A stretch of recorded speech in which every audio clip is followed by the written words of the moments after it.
নমস্কার বন্ধুরা। কল্পনা করুন শরতের শেষ লগ্নে যখন শীতের হিমেল হাওয়া ছুঁয়ে যায় হৃদয়, তখনই বাংলার আকাশে বাতাসে দেখা দেয় এক বিশেষ উৎসব, কার্তিক পুজো।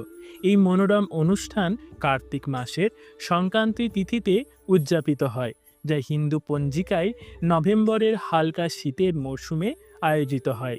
কেন এই বিশেষ দিনে কার্তিক পুজো করা হয়, চলুন একসঙ্গে খুঁজে নেব কার্তিক পুজোর অসাধারণ মাহাত্ম্য ও পৌরাণিক কাহিনী। দেবাদিদেব মহাদেব শিব ও আদিশক্তি পার্বতীর পুত্র হল কার্তিক, যিনি এক অসাধারণ যোদ্ধা, যাকে বলা হয় দেবসেনাপতি। তারাকাসুরের অত্যাচারে যখন দেবতারা নাজেহাল, স্বর্গচ্যুত, সেই সময় জন্ম হয় কার্তিকের, দেবতাদের রক্ষা করে স্বর্গ পুনরুদ্ধার করতে। এ হলো একটি রোমহর্ষক বিজয়, যা আজও আমাদের অনুপ্রাণিত করে। কৃতিকা নক্ষত্রের 6টি উজ্জ্বল তারকা তাকে লালন পালন করেছিল, তাই তার নাম হলো কার্তিক। পুরাণের পাতায় লেখা আছে কার্তিক মাসের এই সংক্রান্তি তিথিতে তার জন্ম হয়। এই মাসটি শরতের বিদায় ও শীতের আগমনের সেতু, যেখানে নতুন শক্তি ও উর্বরতা ফুটে ওঠে। বাংলার সমাজে এই পুজো প্রাচীন কাল থেকে চলে আসছে, যেন একটি জীবন্ত ঐতিহ্য, যা সাহস, জ্ঞান এবং অপার শক্তির গান গায়। এবার আসুন এই পুজোর আকর্ষণীয় মাহাত্ম্যের কথা কিছু জানা যাক।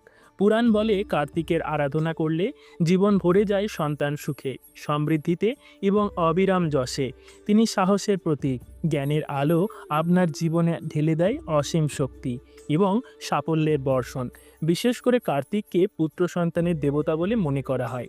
অনেকেই বলেন কার্তিক হলো চিরকুমার, কিন্তু না, দেবী ষষ্ঠী তার স্ত্রী, যিনি সন্তান রক্ষার দেবী হিসেবেই পরিচিত। কার্তিক পুজোয় বিশেষ রীতি প্রচলিত আছে। কার্তিক সংক্রান্তি তিথিতে বাড়িতে নিয়ে আসা হয় অপরূপ সৌন্দর্যময় দেবতা কার্তিককে, যিনি অপরূপ সৌন্দর্য নিয়ে বসে আছেন ময়ূর বাহনে, যেন এক গৃহস্থের সন্তানের প্রতীক। নবদম্পতি ও সন্তান প্রত্যাশী দম্পতিরা যত্ন সহকারে মনের ভালোবাসা উজাড় করে দেন কার্তিক পূজার অনুষ্ঠানে। কার্তিককে দেখা হয় সন্তান রূপে, তাই এখানে তাকে নিবেদন করা হয় তীর, ধনুক, বাঁশি, বিভিন্ন রকমের খেলনা, লাটাই, ঘড়ি ও বাচ্চাদের ছোট ছোট জামা কাপড়। সারাদিন উপবাস থেকে সন্ধেবেলায় পুজো শুরু হয়। কার্তিক পুজোর নিয়ম বড় কঠিন। 4 প্রহরে 4 বার পুজো করা হয়। নিবেদন করা হয় বিভিন্ন রকমের নৈবেদ্য, রকমারি মিষ্টি, ভোগ, নাড়ু, লুচি, সমস্ত কিছুই।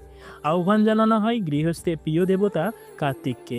তাই কার্তিক পুজো কেবল একটি অনুষ্ঠান নয়, এ হলো আমাদের সংসারে সুখ, সমৃদ্ধি ও ভালোবাসার এক অপূর্ব উৎসবের নাম।